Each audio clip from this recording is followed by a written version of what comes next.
Our first speaker today is from Golden Gate Obstetrics and Gynecology, Dr. Lucia Franca.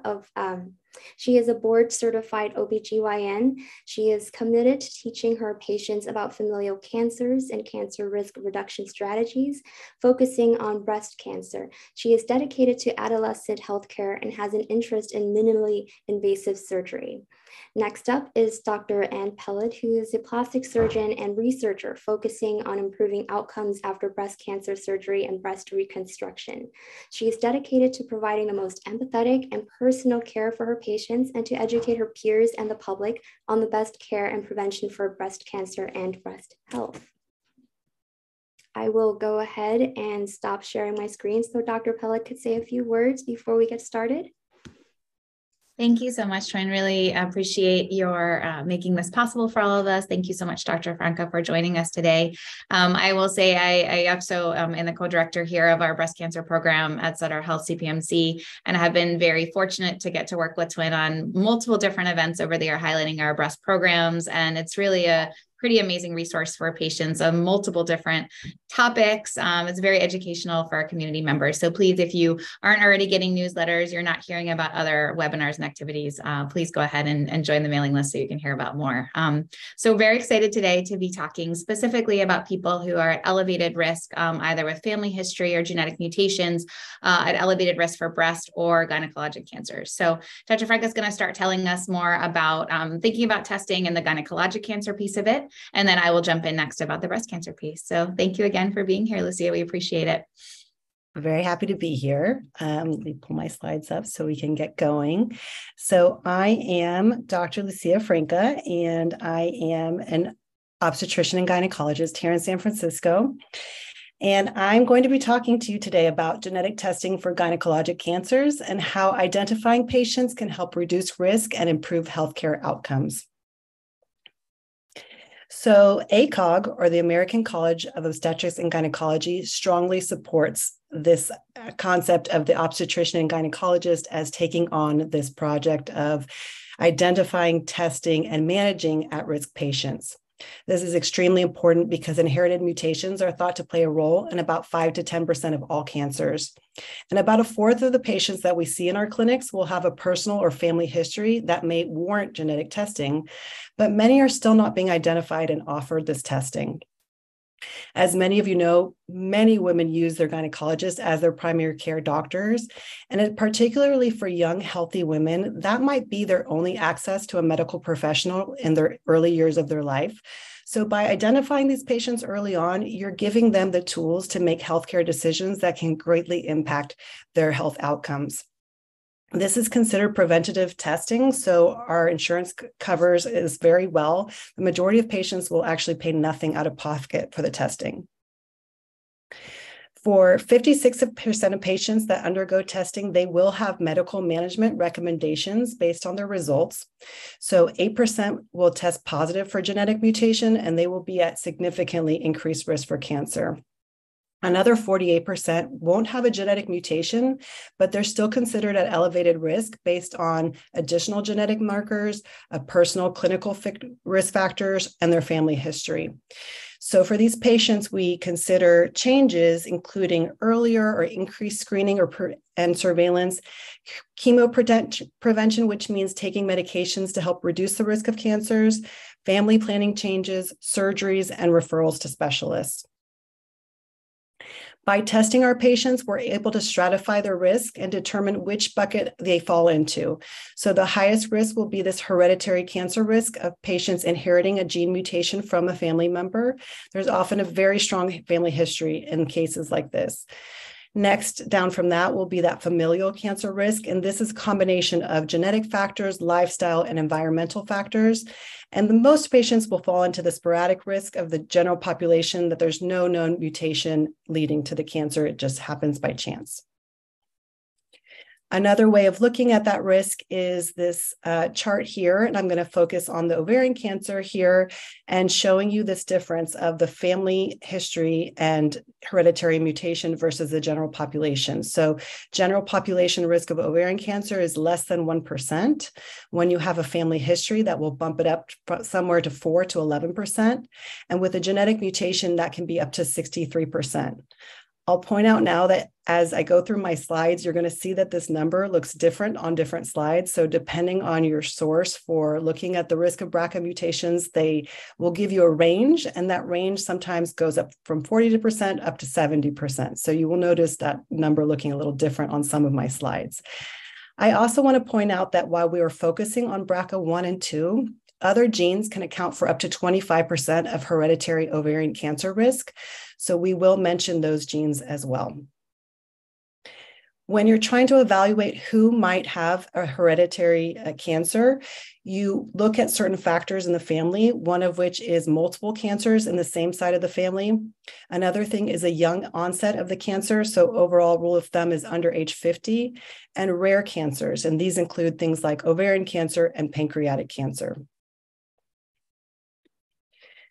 This is a very detailed analysis of all of the criteria that gets you into screening, and we're not going to go through each one of these things, but I do want to point out a couple of key things.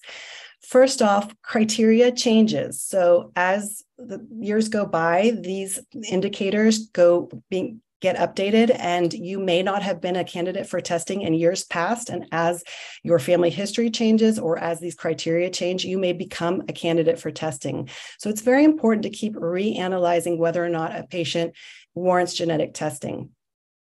There are things that are very significant, like a personal history of breast cancer is now an indicator for testing. And in years past, if you had breast cancer diagnosis in a later age, you may not have been offer that testing. So it's important to always think about the timing of when this person had the diagnosis of cancer, because they may not have had this genetic testing. In terms of the gynecologic cancers, I want to point out here the uterine cancer, personal history before age 64 warrants testing, and in a first-degree relative if they had it under age 49. These can be cumbersome for providers who are trying to do many things in the clinic to keep track of these things. So, for example, in my clinic, we've instituted an electronic questionnaire that goes out to all of our patients. So regardless of the reason for their visit, they get this link sent to them prior to their visit. That gives them the opportunity to get their family history as accurately as they can. And then the screening tool will determine if they are a candidate for testing based on the most relevant recommendations. So that takes the burden off of the providers, and that makes sure we're not missing anyone or anyone's falling through the cracks by making sure we have this standardized tool that all of our patients take. In my clinic, I perform this test, and this is a genetic panel. And so this is another important note, because prior to 2014, usually patients were just tested for the one specific mutation that they were at highest risk for based on their personal or family history. And since that time, we've now expanded to doing this panel testing, which looks at many, in this case, 48 genes that can increase the risk for multiple cancers. So looking at the second column here, the ovarian cancer, if you go down this column, you can see the multiple gene mutations that increase the risk for ovarian cancer. And then looking at this another way, I'm going to use this STK11 as an example. While this does increase the risk of ovarian cancer, it also increases the risk of multiple other cancers. So if this patient only had a history of ovarian cancer and only had BRCA testing done, you're missing the opportunity to counsel the patient about all of these other cancers that they could be at risk for, and give them the opportunity to make medical management decisions about those cancers as well. I also want to point out that your results are only as good as the laboratory's ability to both identify a mutation and interpret that mutation. So these days, there's a lot of commercial get-at-home kits that people do. And when my patients come to me and they've done these home kits, I always encourage them to perform the laboratory testing with a lab that I know I can rely on the results. For these genes, we do have we have recommendations or action items. So things that if you are found to have a genetic mutation, there are clear guidelines of things that you are recommended to do. This third group here has the ovarian cancer risk group of genetic mutations, and all of these gene mutations get the recommendation to consider risk-reducing surgery with a BSO, that's a bilateral salpingo-oophorectomy, removal of the fallopian tubes and the ovaries. And so I think it's important to point out that we have actually something to do when we find out those responses. I get a lot of hesitation from my patients that they don't want to do testing because they don't want to feel this impending doom and that they're destined to have this bad thing happen to them. When I can explain that we have action items and things we can do, I can often convince them to get tested. I had a patient come to me for a perimenopausal discussion, and in evaluating her history, I found she had a cousin with breast cancer and a known BRCA mutation. She didn't want to get tested because of this idea that she didn't want to know what was going to for sure get to her. And by explaining the actions that we can take, she was willing to do the testing. She was ultimately found to be a BRCA carrier, and she was very grateful to then have the ability to make these decisions to reduce her risk of getting those cancers. Here's a graph showing the different risk of those mutations. So certainly BRCA1 is the highest, but the others do have a significant risk with them as well.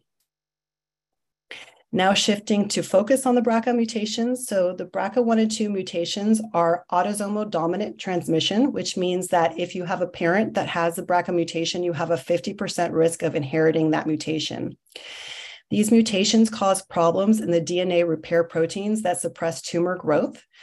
So the concept here is that you inherit one functional protein and then one non-functional protein.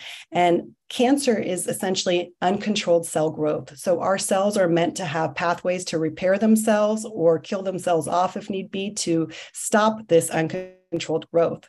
And when you have a mutation in the BRCA mutation, that leaves you susceptible because as you go along in your life, you can get a mutation in the good protein, and then you're left with two non-functional proteins. And that's why we see this high risk of cancers in this group of people. Up to 1 in 400 individuals carry the mutation in the BRCA1 and the BRCA2 genes. In the United States, an estimated 1 in 40 Ashkenazi Jews carries one of 3 founder mutations. These are the most common mutations found in the Ashkenazi Jewish population. There are other high-risk groups as well, with the idea that when you have a small group of people who are mainly reproducing within themselves, if you have a gene mutation present and you're passing that along in the small group, that prevalence is going to be much higher, and therefore the cancer risk to be associated with that mutation is going to be much higher. If you remember back from the slide I showed before, if you have an Ashkenazi Jewish patient and they have a family history of breast cancer at any age, they are a candidate for testing based on the high prevalence of this mutation in that patient population. In terms of the ovarian cancer risk, for women with a BRCA1 mutation, that overall risk of ovarian cancer, and we also lump together fallopian tube cancer and what's called primary peritoneal cancers with that, is approximately up to 40% by age 70. Again, there are other newer data that show maybe up to even 70%. With the BRCA2 mutation, that is a little lower, so that's 10 to 27% by age 70. And the type of ovarian cancer that is associated with the BRCA mutations does tend to be high grade. It is a distinct type, and it's an aggressive form. For women who are found to have a high-grade ovarian cancer, they have a 9 to 24% chance of carrying one of those mutations. And again, that's why if you have a personal history or a first-degree family relative with ovarian cancer, you are a candidate for testing because of the high likelihood you might be a carrier.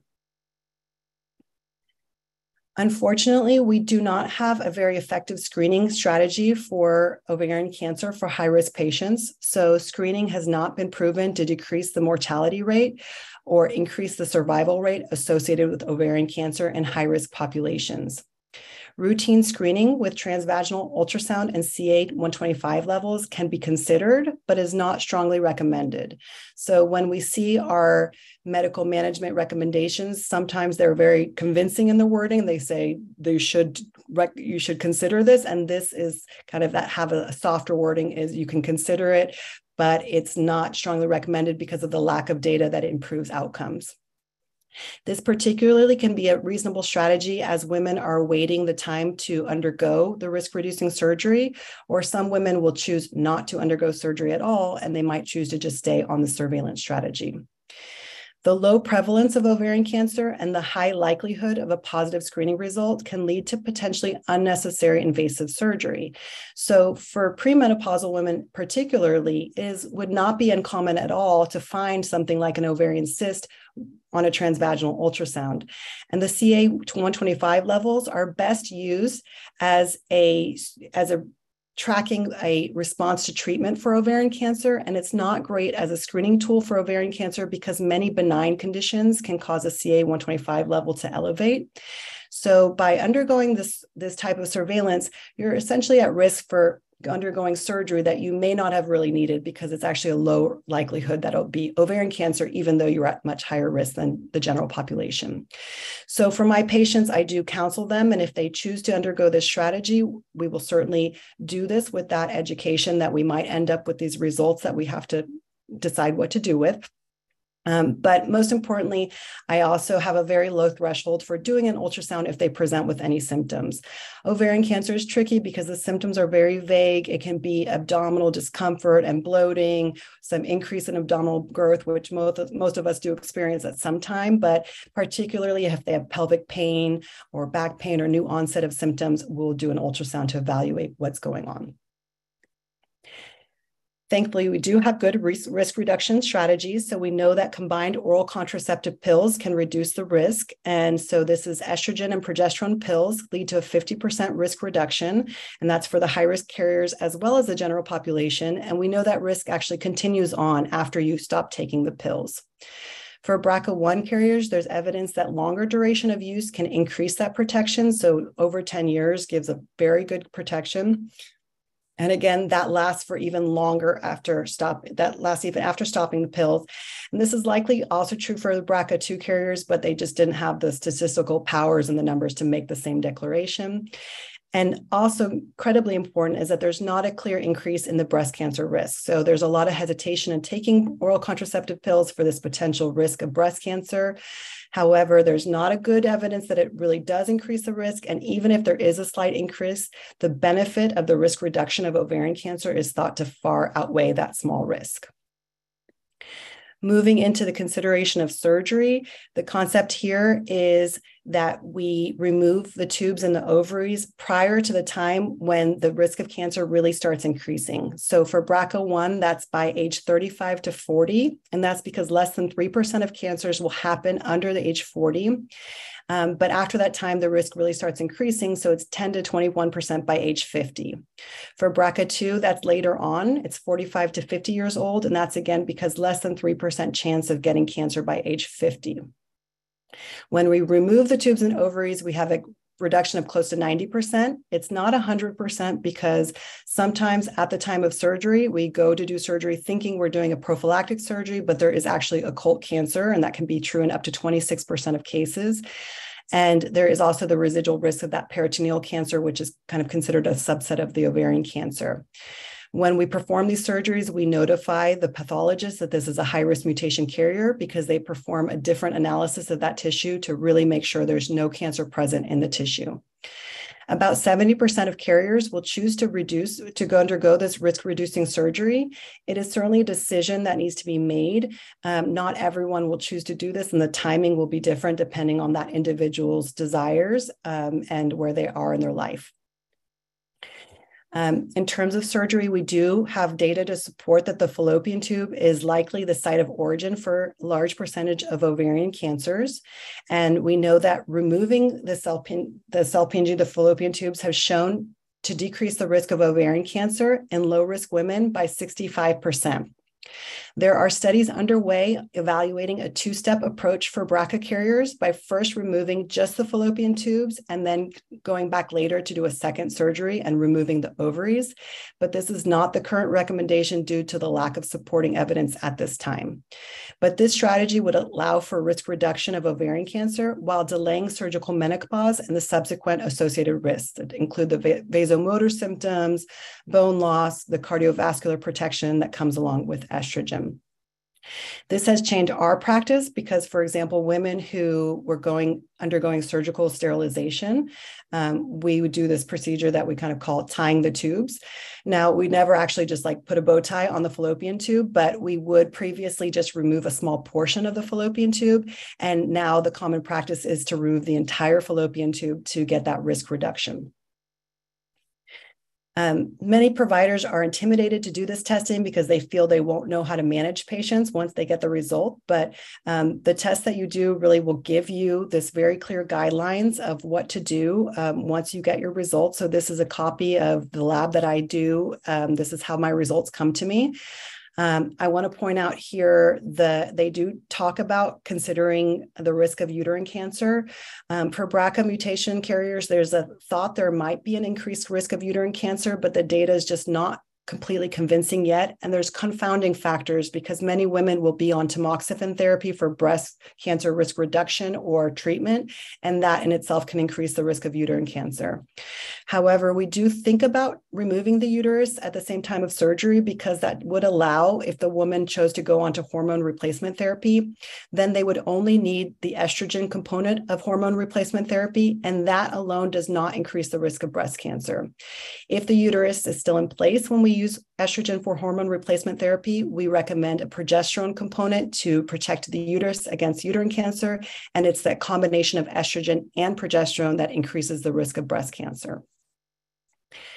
Moving on to talk about another group of cancers briefly, this is the Lynch syndrome, and these are several mutations here that can increase the risk of what's commonly thought about with colon cancers, but also significant increase in endometrial cancer and ovarian cancer risk. So just again, comparing the general population risk, familiar, and way up there for the hereditary mutations for endometrial cancer. So important to keep this in mind as well, and not just the BRCA mutation when we think about gynecologic cancers. And here is the management for the endometrial cancer portion. So this includes endometrial biopsies, education about symptoms, and considering hysterectomy when you're done with childbearing. I'm just going to sum it up with a case presentation of mine. This is a 31-year-old who came just for her routine annual exam, and she was interested in contraceptives. This was her family history. She had lost her mother and her two aunts from ovarian cancer at a very young age, and she had never heard of or been offered genetic testing. So we underwent testing. She is a carrier for the BRCA1 mutation. So these are the things we thought about for her. She wanted contraception anyway, so clear winner would be the combination pills. She can choose to do the pelvic surveillance. She initiated her breast cancer surveillance, which otherwise at 30 she would not be doing. And for her, she underwent oocyte preservation, which means she underwent what we call egg freezing. And this has two benefits. One is if she is needing to take her ovaries out, either for prophylactic reasons or because something is discovered that's worrisome for cancer, she will have the ability to have a genetic child if she has those eggs frozen. In addition to that, we can test the embryos for the BRCA mutation, so they can opt to not transfer the affected embryos and thus stop that spread of the mutation. Also interesting with this idea is that if a patient's choosing this and they're going to be undergoing IVF, then they could consider going through that two-step technique of removing the fallopian tubes first, because they don't need your fallopian tubes to get pregnant with IVF. They put the embryo directly into the uterus, so it has implications there as well. And then testing the other family members. So she had two sisters, and one sister subsequently tested positive. So doing this genetic testing is very labor intensive, and it truly does, it's takes a lot of time and effort and commitment to the cause, of which I certainly have. And when I talk to my office staff and my coworkers about trying to keep them motivated to keep it doing the testing, I always like to talk about this one story because it certainly inspires me. One of the very first people I ever tested for the BRCA mutations when I started my practice, she had tested positive, and then she later informed me that she reached out to her family members, and 18 of her family members ended up testing positive for the BRCA mutation. So by identifying that one patient, we were able to completely change her family tree by giving all of those people the knowledge that they were at high risk and able to undergo those medical management choices to change their health outcomes. So I encourage all of you who have not gone genetic testing, who maybe now see that you are a candidate for testing, to reach out to your provider, get tested, get the knowledge, and then you too will have that power to make those medical decisions and reduce your risk of cancer. Thanks. Thank you so much, Dr. Franca. That was fantastic. And I really love ending on the knowledge is power discussion, because again, as both of us taking care of people who are diagnosed with cancer, I think so many times that knowledge that perhaps you could have done something different is pretty incredible. I think we're going to go ahead and answer these two questions now, if that's okay, because one's relevant to both of ours, one's relevant just to yours. But if we can start, Lucia. So there's a question for someone. Thank you so much for putting in questions in there that you see about the BRIP1 mutation, and the ultrasound and CA-125 is not a great screening tool. How do women prior to childbearing really monitor this? And then also asking about tubes before ovaries as an option for BRIP1 or just for BRCA. So it'd be great if we could go ahead and we'll start with that one.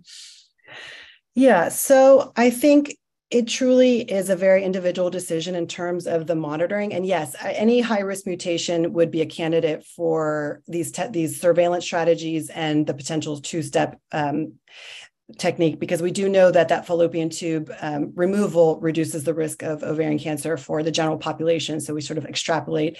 And again, the research is underway to see how that looks for high-risk mutation carriers. In terms of the surveillance, I have seen every variety of patients feeling very strongly that they would rather deal with the results of having surgery and having a cyst removed and undergoing that risk associated with surgery and the stress of that versus waiting and feeling like there's something else they could have done or should have done if ovarian cancer is diagnosed later on. And I always like to point out that these recommendations are based on big numbers. And for the one individual who maybe does have a different outcome based on potentially finding something earlier on, it would make all the difference to them. So I think if you are someone who wants to undergo the surveillance, you should have a provider that is willing to work with you on that, and you should go forward with that. In terms of the frequency of testing, I think that was the other question there. The frequency of testing depends on when you got tested. So there's not intervals that we test. It's just that sometimes we do have new genes that are discovered or added to panels. And so if you don't have the most updated testing, and if you have not had this gene panels approach, it might be beneficial to do an update test, but we don't do periodic testing. We like in terms of breast cancer risk assessment, we do update those periodically through the years, but the genetic testing itself only needs to be redone if you have not had the latest panel of testing done in terms of something that would be relevant to your family history in particular. Perfect. So the question real fast about sort of how often testing is updated, it's an interesting question. It really depends. I think, we are seeing, I know the last round, we're sort of in kind of a decade. So I often tell my patients right now, if they had something done in kind of around the last decade, it should be relevant. And I don't know, as we get more genes, that may be faster than that. But in general, I think that's around what we think. This is a great question for you as well, if you don't mind, Lucia, just asking about recommending genetic testing prior to having children. And I just didn't know if you would recommend that for all patients or if there are people based on family history and what you kind of would say to people in that setting. Yeah, so I take every opportunity I have to test people because I never know if the next provider, especially in San Francisco, I feel it's like a city of transients where I don't know if they're going to be here next year for me to talk about it then. So especially because of the fact that we have that opportunity to do the genetic testing of the embryos prior. I have a patient who's currently pregnant that she had no fertility issues at all, but the husband is a known BRCA carrier. So they went to IVF so that they could select the unaffected embryos. So that knowledge of being able to decide that in advance and go into the fertility process, knowing that you can stop the transmission of that mutation should not be missed. You should educate all people. And I always offer testing, really anyone 18 and older. And even if they're under 18, I talked about them for future testing, but I test anyone who steps into my office that meets criteria. Fantastic. Yeah, we do the same and love that. So, okay, great. Well, I think we're going to switch over now and we'll focus on the breast part of it. Again, feel free. Thank you for the questions you've already sent and feel free to put in more if anyone else has any other ones. So go ahead and get started here.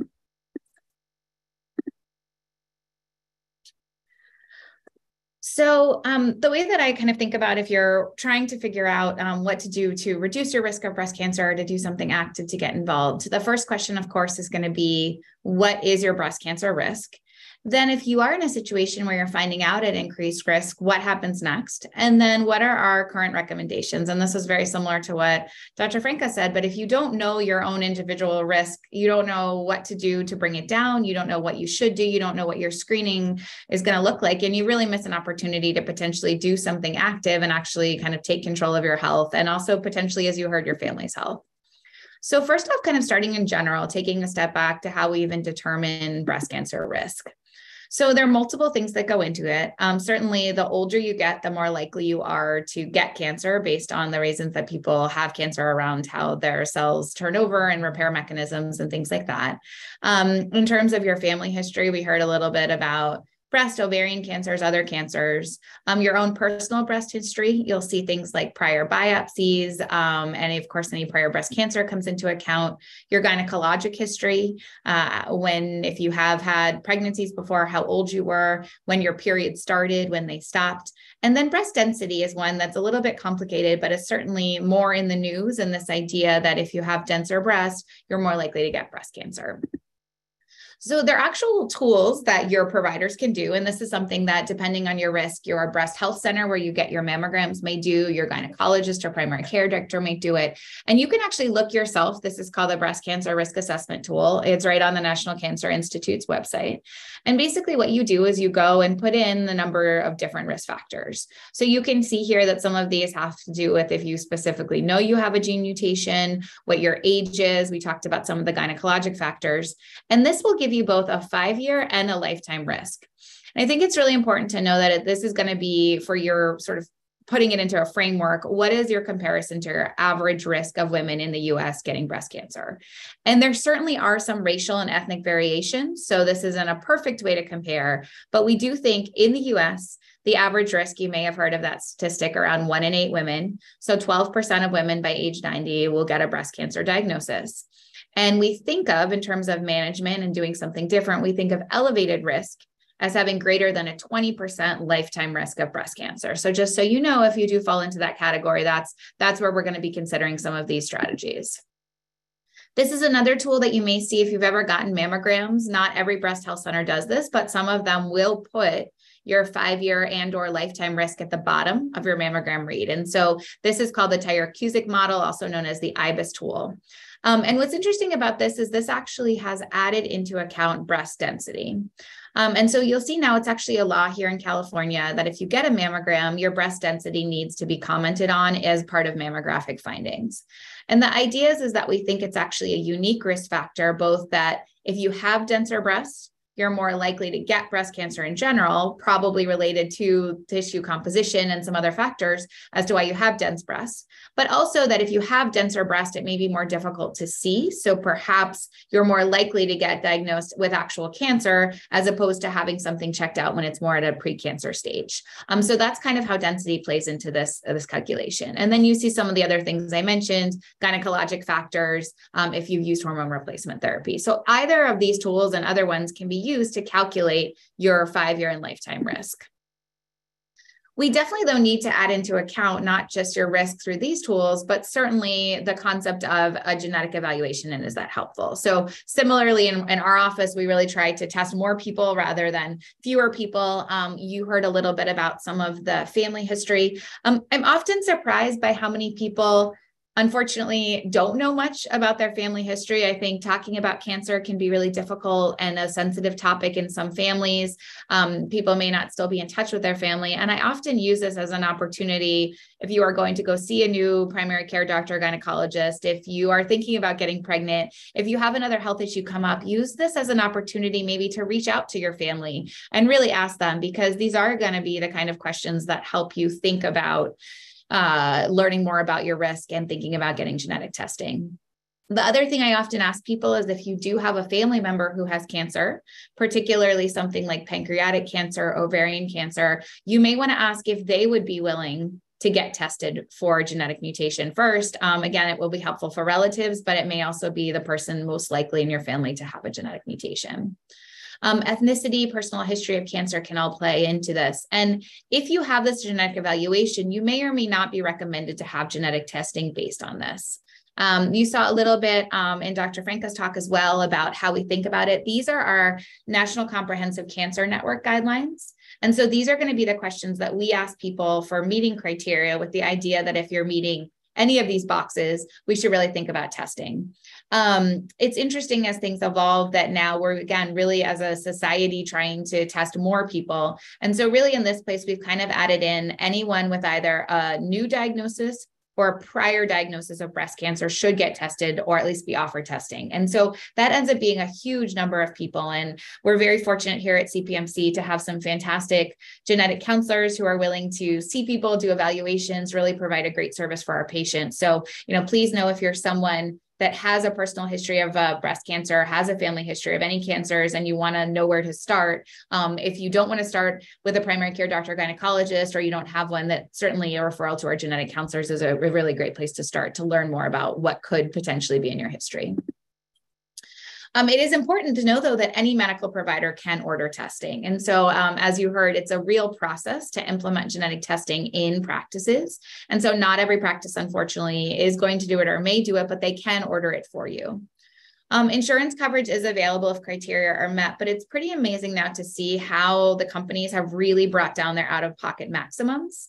And most of them are at $250 as a maximum out-of-pocket, even if you don't meet criteria. So I often say to people, this is really a gift you can give yourself, is to get this information and think about what to do it, or a gift for your family members.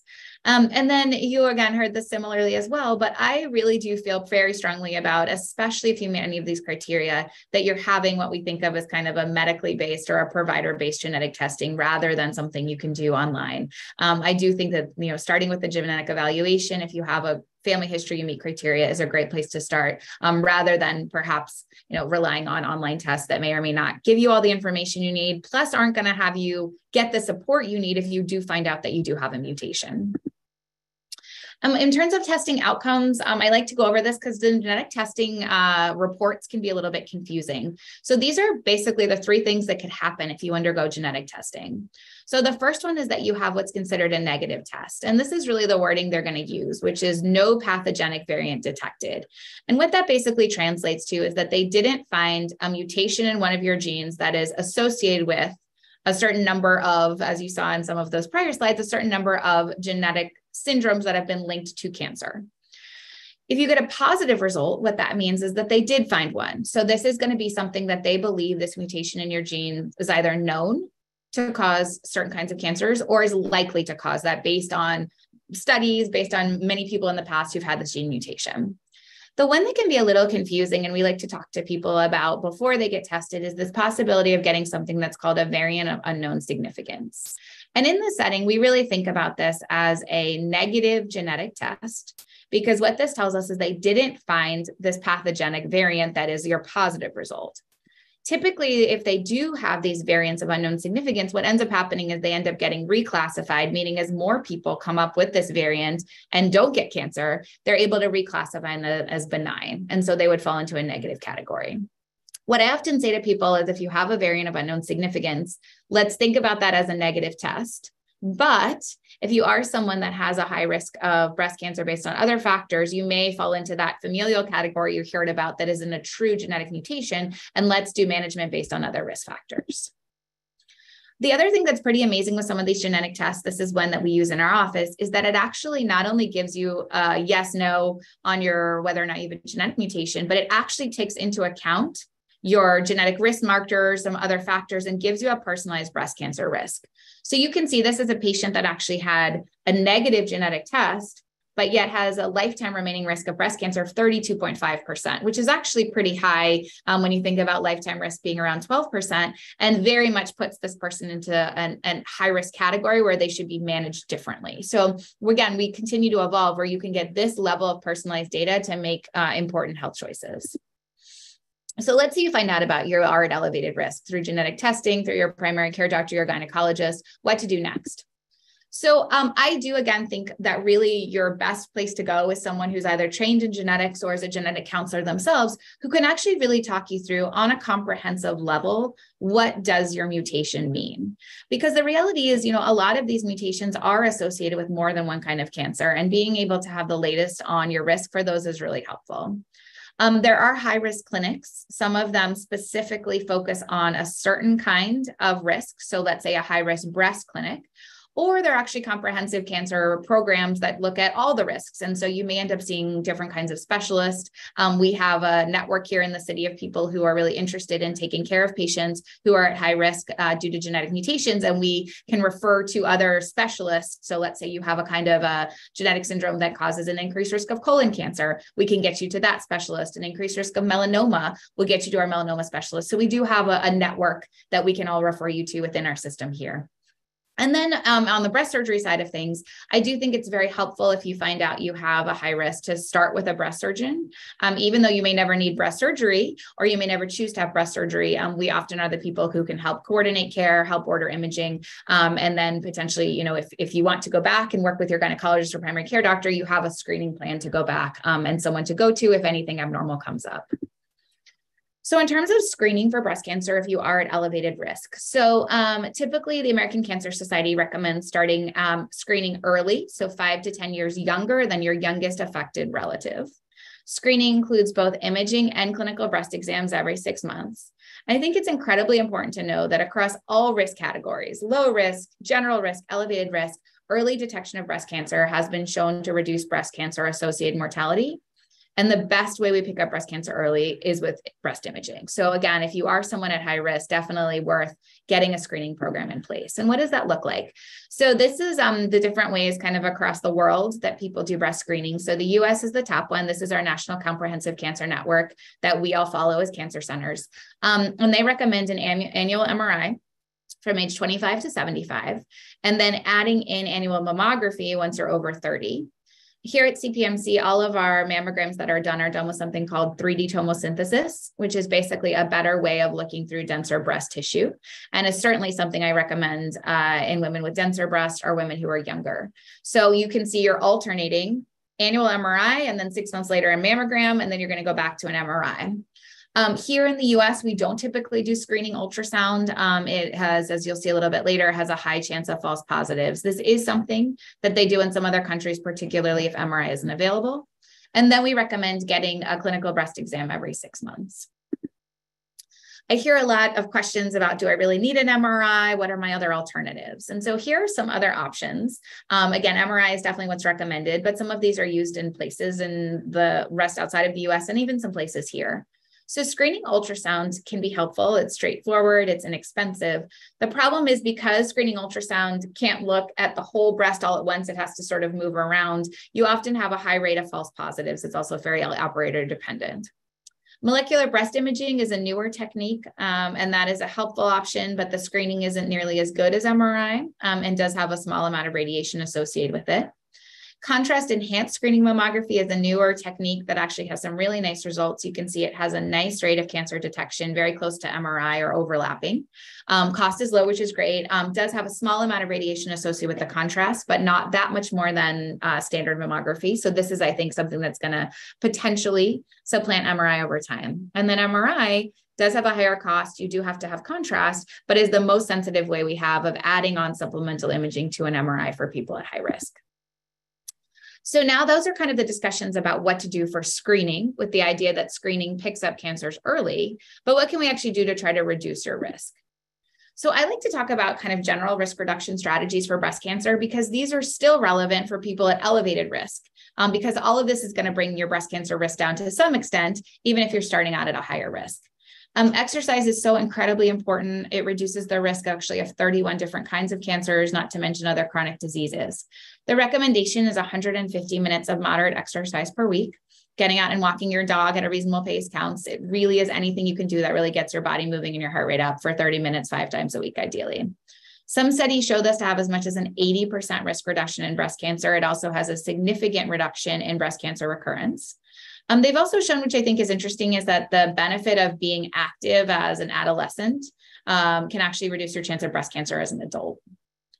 In terms of diet, this is a tricky one. We do know that people, let's say in Japan and Asian countries, have lower risk of breast cancer than we do here. And then when they move here, it increases. And people do think some of that is environmental factors in diet, but there's no very clear, this is what you have to eat or what you shouldn't eat. But we do know that trying to have that kind of rainbow diet full of bright red, orange foods, dark green foods does lead to some risk reduction in breast cancer. In terms of weight gain, we do know that having a significant weight gain in adulthood does increase your risk significantly. So certainly people who get through menopause and then gain a significant amount of weight, that increased weight unfortunately can lead to an increased risk of breast cancer as a result of more estrogen conversion in your body. However, losing weight can bring your rate back to your baseline. So certainly something to keep an eye on, especially when going through menopause, which is very unfair because that's a very tricky time for many women and in terms of gaining weight. So just something to keep an eye on. Alcohol, we do know that low to moderate consumption is best. So people who are at elevated risk, we recommend thinking about 4 or fewer drinks a week. I do always say with alcohol, though, that it's important to balance your breast cancer risk and other health risks and benefits, because we do know there are some cardiovascular benefits of alcohol. So really try to, think about moderation is always a good choice, but where to moderate may depend on other risk factors you have. In terms of smoking, there actually aren't clear data on smoking and breast cancer risk, but certainly there are very good data on preventing other chronic diseases and cancer. So certainly, not something to be doing in terms of general health and other cancers. We do know that there's sort of this combination, though, of breast cancer is multifactorial. So you have these high risk alleles, we say high risk mutations. So seeing where your relative risk of breast cancer is going to be as high as 10-fold. So some of things you've heard of like BRCA1 and BRCA2. Then we have these kind of rarer, sort of less aggressive, if you will, mutations, but still really do increase your risk as much in some cases as 2-fold. So things you may have heard of like CHEK2, ATM, I'm seeing more patients being diagnosed with PALB2 mutations. And then now we have these more lifestyle factors. And so these are some of the things that we talked about: obesity, excessive alcohol consumption, using hormone replacement therapy, dense breast. And so all of these factors interact. So again, if you're a person that is at higher risk, from a genetic standpoint, you can still adjust some of your risk factors to try to bring down that environmental component and reduce your risk of breast cancer in that way. So in terms of what we can do to reduce your risk if you are at elevated risk. So the term used for preventing it with medications is called chemoprevention. It's not a great term because it's not chemotherapy, so that can be confusing to people. But we'll talk a little bit. This includes things you may have heard of like tamoxifen or raloxifene or aromatase inhibitors. And then there are surgical options, and these are actually both options to reduce your breast cancer risk, although of course oophorectomy would address your ovarian cancer risk as well. So looking at that concept of chemoprevention or taking a hormone blocking pill, and the way that these work, they're called selective estrogen receptor modulators. Tamoxifen is the most common one, and they basically decrease the impact of estrogen on your breast tissue. And so this is a huge study, 13,000 patients. They looked at patients who had elevated risk of breast cancer that basically was calculated twice higher than average. And they did a randomized control trial of tamoxifen versus placebo, followed people for a mean 6 years follow-up. And they found that using tamoxifen, and the way it is, you take this pill every day for 5 years and then you stop. And they found a 49% breast cancer risk reduction. So many of my patients who come in and think they're ready to have mastectomies actually haven't been offered this as an option, as a way to significantly reduce their breast cancer risk, but not have to think about having surgery. This is a larger study, or a longer term study with 7,000 patients. This was also a randomized control trial in people who had greater than 2 times risk.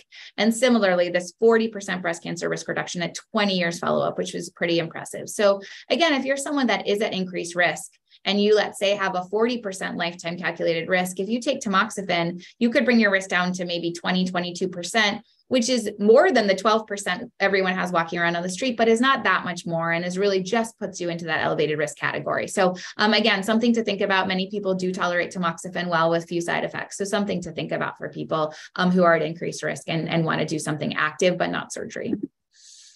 I mentioned that prophylactic oophorectomy can actually be helpful for reducing breast cancer risk as well. And the idea is it's kind of similar to using tamoxifen in terms of reducing the risk of hormones acting on your breast tissue.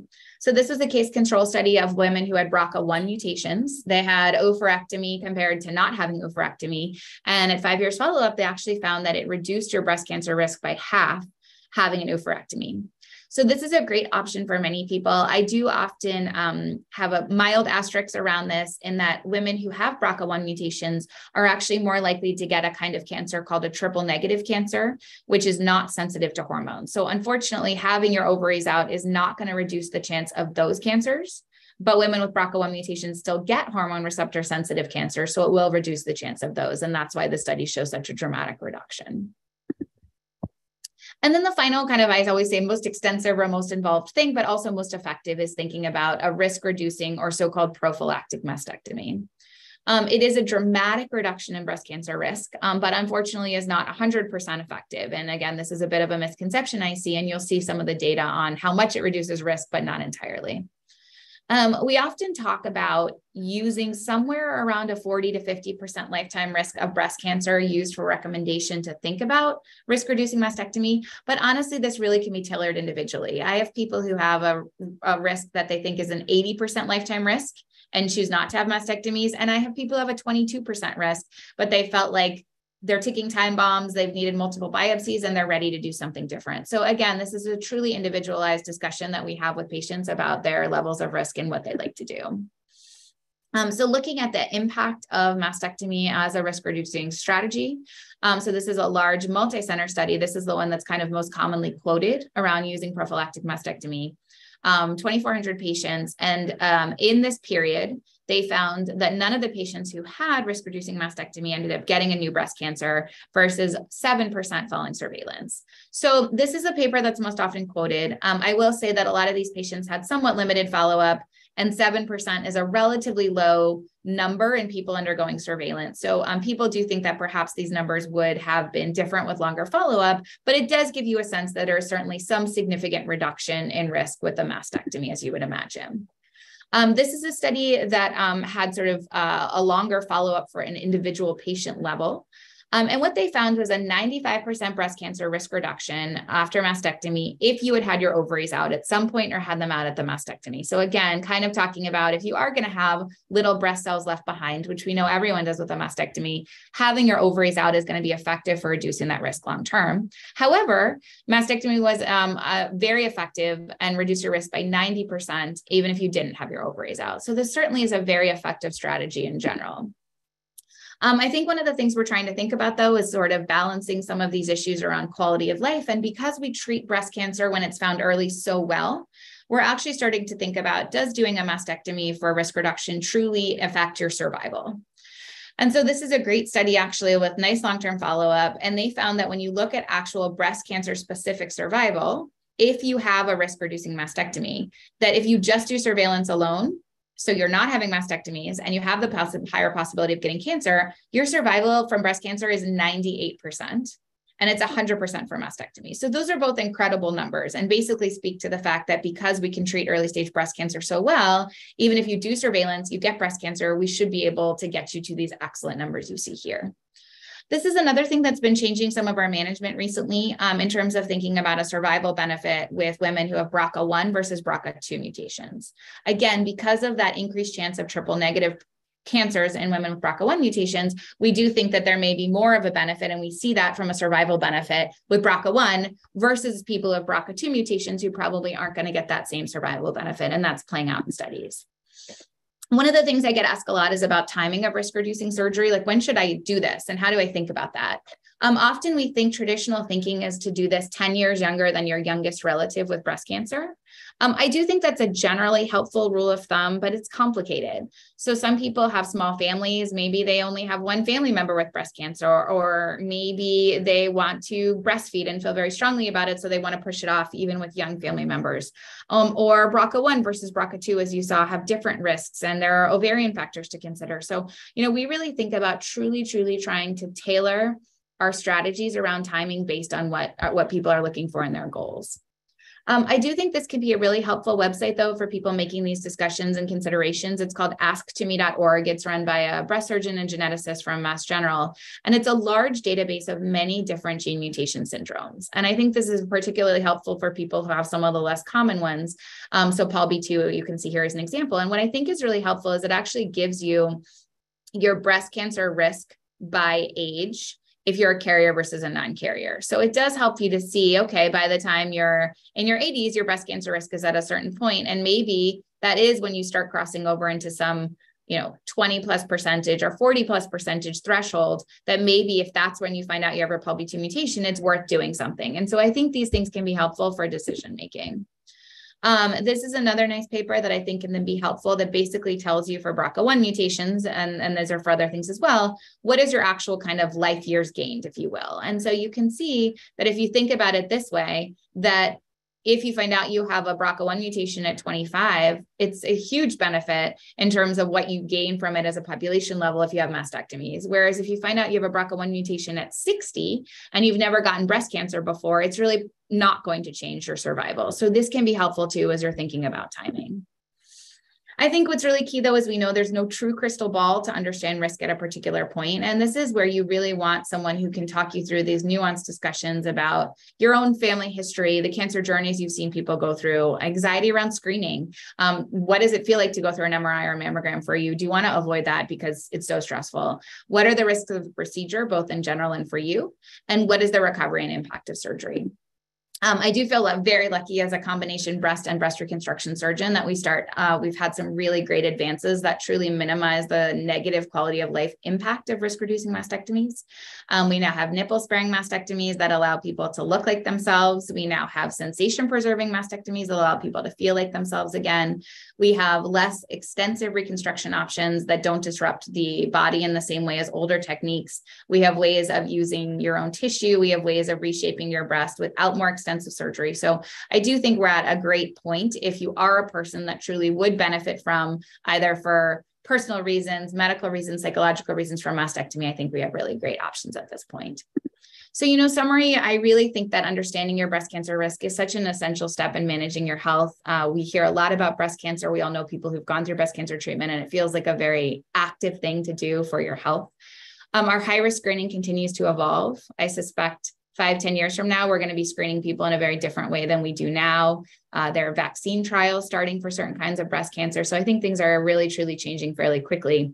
And then really making sure that when we talk about high-risk management strategies, we're tailoring it to your own risk and your shared decision-making. So again, thank you all so much for joining all of us. And I'm going to stop sharing and we can start taking some questions. Okay, I'm going to start from the top. So testing called Signatera. So Signatera testing is a somewhat newer test that's being used primarily in our setting for breast cancer, but is used for other cancers as well. And essentially what it is it's a blood test that helps to look for circulating tumor cells, essentially. And so many people are using that to follow up in people who've had breast cancer to see if perhaps they're having a recurrence. We also use it to track people after they have had chemotherapy to see if they've had a good response. So personally, I'm a big fan of the testing. I think it's really going to revolutionize how we follow people, especially people with early stage breast cancer that we're not usually screening systemically, meaning whole body, after breast cancer treatment. So I certainly think if you are a person who has an oncologist and you've had a breast cancer diagnosis, it's worth asking about that. Lucia, you want to take variant of unknown significance? Is this really something we need to keep an eye on, or is it truly negative? No, I'm a big fan of not worrying about things in advance. So if you are told it's not a deleterious mutation, so they don't identify one of those gene mutations, I always hold it into your brain that at some point you might be told something differently. But as you mentioned earlier, most of the times these will be reclassified as just benign variants. We're complex human beings. There's lots of variations of normal. And so I definitely do not recommend you kind of worry about this and treat this as a positive unless you're definitively told it is that. Perfect. That's what we tell people as well. So I think the next question, is it possible to not have a family history, but still be a candidate for genetic testing? And the answer to that is certainly yes. I actually will see people who, I had one of my patients recently, I loved the story. Her parents were actually genetic counselors. And so she had genetic testing with no family history and ended up having a BRCA mutation. So again, I just generally think, I think everyone should have genetic testing as long as you're informed of their risk. But certainly you may be someone based on your family history being small, that you don't have any cancer history in your family, but do still have a genetic mutation. So I do think that's possible. Okay. BRIP related to breast as well, mutation from BRCA1. Yes, great question. So, we do see, we just don't see BRIP mutations diagnosed as often as BRCA. It's just not as common, but certainly because of the pathway that it plays along, we often think about BRIP as falling into the higher risk categories, those sort of more concerning, if you will. And depending on your family history may put you in that higher 40 to 50% or even higher risk. So that's one that might be an interesting one to go put into that asktome.org slide that I showed, because they definitely have BRIP1 on there and it might be helpful to have that.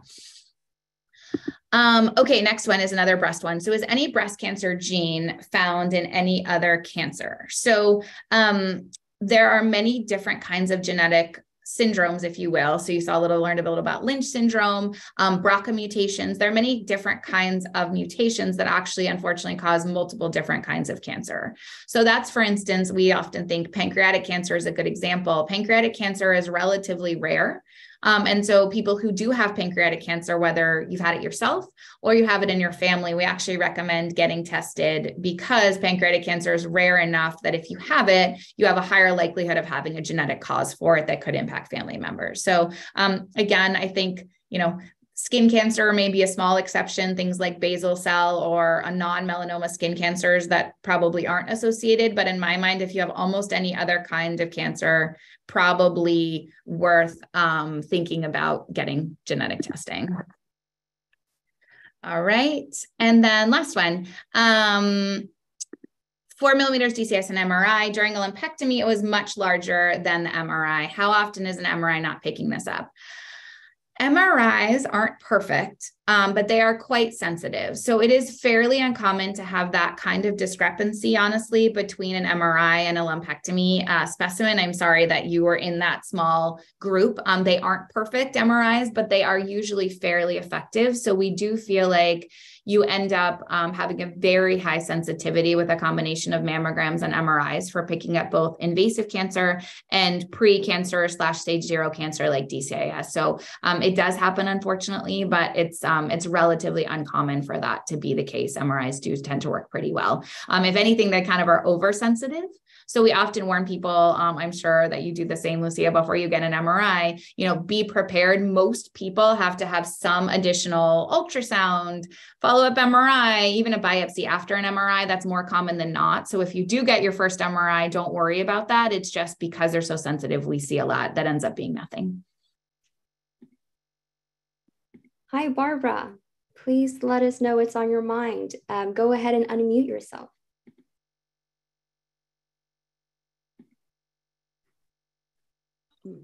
How do I find either of these doctors to speak to, or how do we follow up with questions?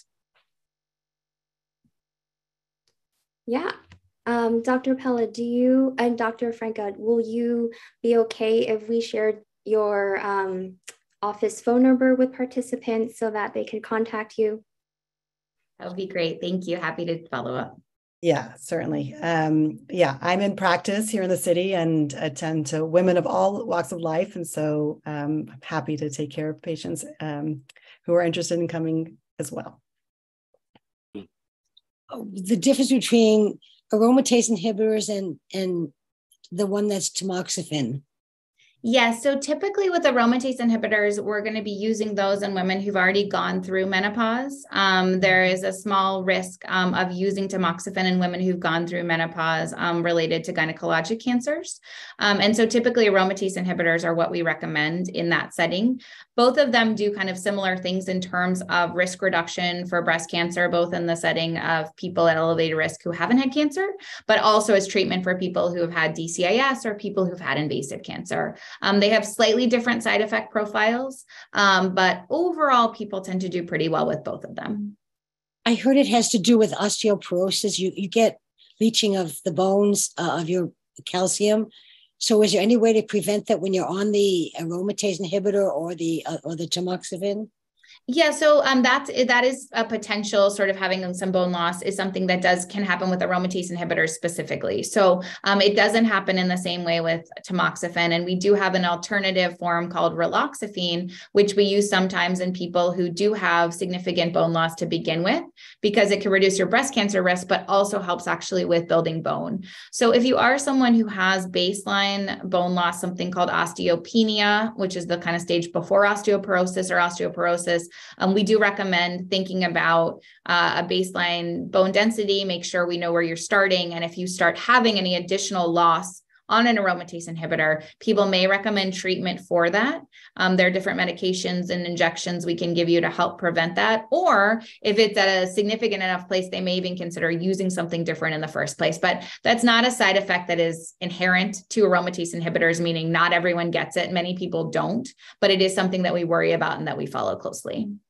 So is the old thing about lifting weights and getting strong bones, does that have any play in this? Sure does. And it also falls into the exercise idea of reducing your recurrence risk. So we definitely recommend people do weightlifting, using your own body weight, strength training, as well as general exercise. And it also helps with side effects.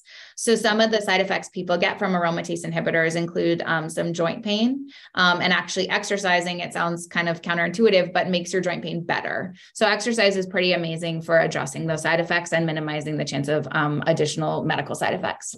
That's relieving. Thank you very much. Thanks for that question. Oh.